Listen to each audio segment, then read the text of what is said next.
What if he changes? What if it actually would work out? What if you would just give him one more chance? Okay, but what if not? Hi guys, welcome back to my channel. My name is Michaela and today we are talking about getting over your ex. And I don't mean just pretending to be fine, distracting yourself with work, distracting yourself with other guys. No. I mean actually reaching the point where you are so over it. Let's get into this. First of all, losing him isn't the real loss. Losing yourself is. We are always so scared of losing people. We hold on, we bend, we shrink, we compromise. But have you ever asked yourself why? Have you ever asked yourself, what am I sacrificing to keep this person in my life? Because you can lose people and you will survive at the end, right? But losing yourself, that's freaking dangerous. And if you are saying right now, but I love him. Sure, but at what price? What price are you paying for this love? Your peace? Your confidence? Your happiness? Your safety? That's not love, baby girl. You know what this is? It's self-abandonment. And no man on this whole world, on this whole planet of Earth is worth you betraying yourself. No matter how good he seems to be, how good he seems to look, how good you think this person is for you, if it's costing yourself, it's not worth it. I want you to think about, why did you let him go in the first place? Because most of the time if we break up with someone, it's because of a reason. It's not some random decision. The reason was you were being hurt. The reason was you were not being happy. The reason was you were not feeling fulfilled. The reason was you were being abused, worst case. Whatever it was something that made you feel like you deserve something better than this. But then, of course, when loneliness kicks in, when you're trying to forget this person, but then you're thinking about him, you are romanticizing him. We are all doing that. We start romanticizing everything and we only see the good things. Because we tend to scrub away the bad things, the bad memories. So if you're looking back and you see only the good moments, of course it's hard. Of course you will think, wow, that was the love of my life. I'm missing the love of my life. I'm doing a big mistake here. But what exactly were those good moments? What exactly made this person so special, so magic for you? When we are in love, we see all the good things in someone, right? We see only the good traits, especially in the beginning. And what we keep doing then is that we project our own qualities onto them. Our kindness, our love, our ambition, and we mistake that for who they really are. And you know what? The worst thing of this is that you block your own blessings by staying with someone that doesn't treat you well, by staying with someone that you think is so great, but actually those are your qualities that you are projecting onto them. Just think about it. You are obviously working so hard on yourself. You are kind. You are good-hearted. You are working on your beauty, on your personal growth, on your mindset. You are working really throughout on you to be the best version of yourself. Maybe you even work on your business. God forbid you pay the bills for your man. And in the meanwhile, this guy is sitting on the sofa doing nothing to improve himself, not even raising one finger to heal himself and to grow. But you are the one suffering. How does that work? You put in the work and someone else gets the blessings. You put in the energy, someone else receives the energy. Usually in this world, when you put out something and your actions, your energy, your vibration, everything in you is aligning with what you want in life, you will get it back sooner or later. But if you are giving and you are not getting the same back, you are blocking your blessings. You are telling the universe, I'm fine with what I get right now and all the work I put in. I don't even want more. I don't even want better. Think about an apple. If you put one rotten apple next to a juicy, fresh, really nice, good looking apple, what will happen? The rotten one spreads and will ruin the fresh and good apple. So ask yourself, are you truly becoming a better person with this man in your life? Or are you slowly rotting, waiting, and hoping that he will change? The next thing is, when you go through the stage of missing him, I want you to ask yourself, are you really missing this person, or are you simply scared of being alone? Are you scared of the change? Are you scared of that uncomfort that it comes with? Because sometimes, most of the times, we don't really miss this person. We miss the routine. We miss the comfort. We miss that someone is here all the time. And I absolutely get it. Being alone, being by yourself is challenging sometimes. You have to really face yourself. You have to face your own shadow. You have to face your own fears. You have to face your own imperfections. You are also not perfect. I am not perfect. Nobody is perfect. We all can work on us, right? But of course, when we sit by ourselves, all these dark sides of us come up. We have to face them. And that can be scary, that can be challenging, because there is nobody distracting you from your insecurities, from your fears, from your need for validation, from your wounds. But honestly, running back to the wrong person just because you are scared of facing yourself is like drinking poison because you're thirsty. This is actually a time you have to use to get to know you, to heal, to grow, to rediscover your passion, your hobbies, to fall in love with your presence by yourself. And let me tell you something, a lot of people are actually not staying in relationships because they are happy. They are staying because they are scared they will not find someone better, for example. They are afraid of making the wrong choice, making the wrong decision. But when you do that, you actually stay because of fear.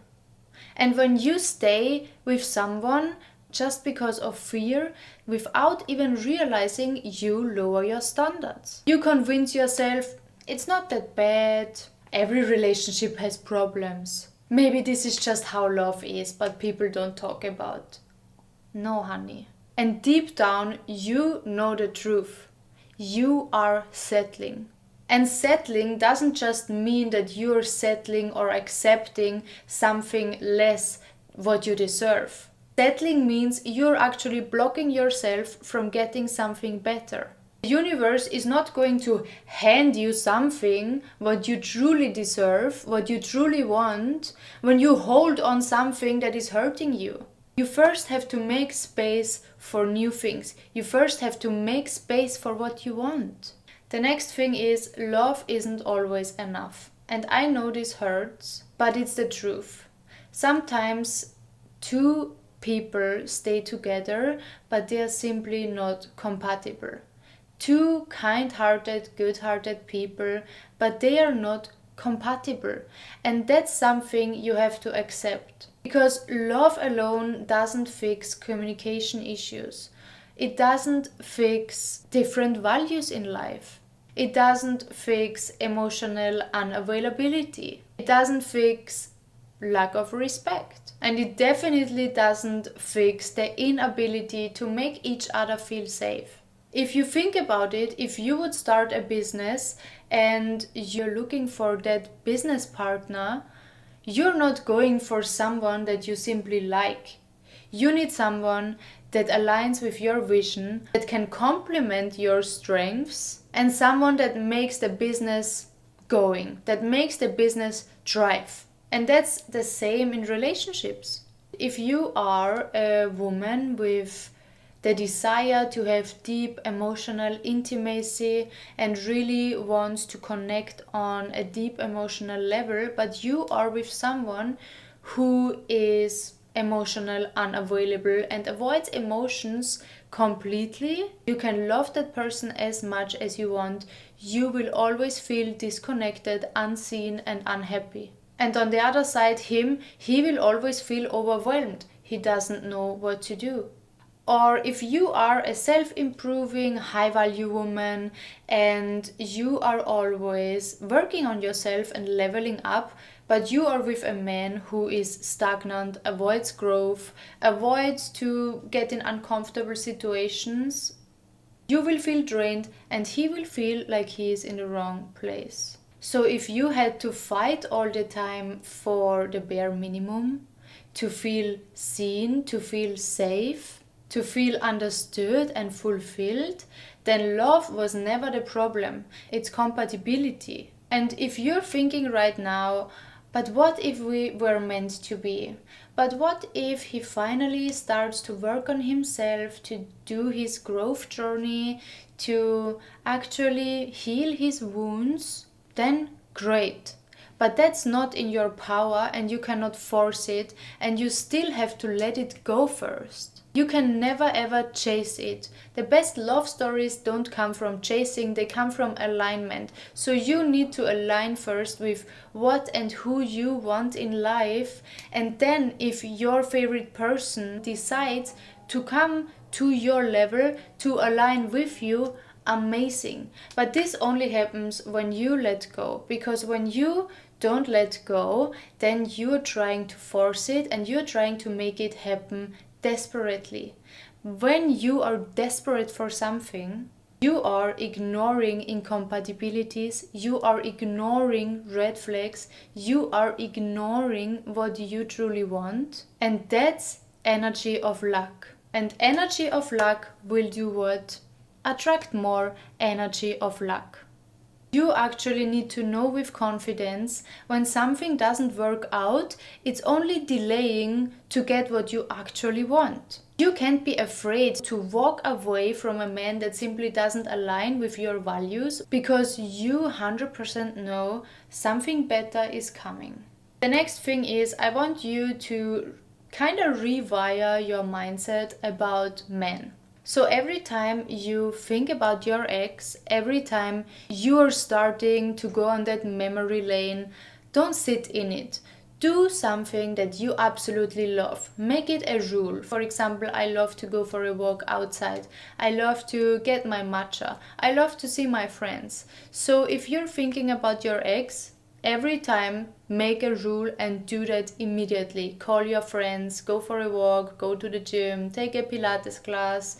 Reward yourself every time you start to think about him, because you stop to think about him. While you're doing that, you're actually rebuilding your life, that you will end up so fulfilled with yourself in your life with nobody in it, that even if tomorrow he would come back, you wouldn't trade him, someone that doesn't align with your values, for your precious fulfilled life. And then I want you to do another exercise.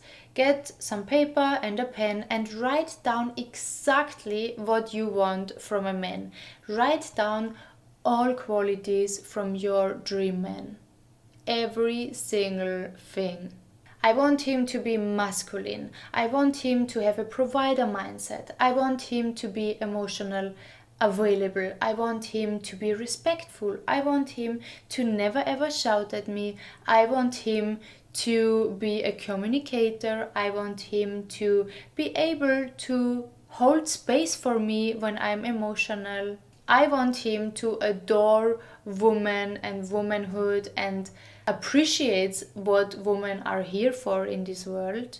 I want someone that makes me feel safe, brings me flowers every week, shows appreciation, loves to spoil me, loves to compliment me, never makes me beg for the bare minimum, is successful, has a growth mindset, has his wounds healed, and so on. Like literally every single thing. Do not miss even one. And then ask yourself, did my ex actually check all of these boxes? If not, and you knew without a doubt that tomorrow morning, 9 a.m., your dream partner with all those qualities would walk into your door, would you still want your ex? I doubt it. And I promise you one thing, the man that you want with all those qualities does exist and is waiting for you.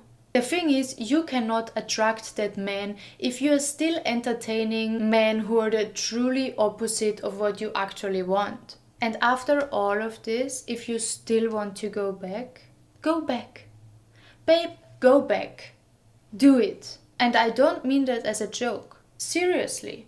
If you feel like you need to go back and learn that lesson again, then do it. And there is no judgment, there is no shame. We have all done it. You just need to go back and suffer until you have had enough from it. Sometimes we just haven't suffered enough. Sometimes we are not exhausted enough to let go.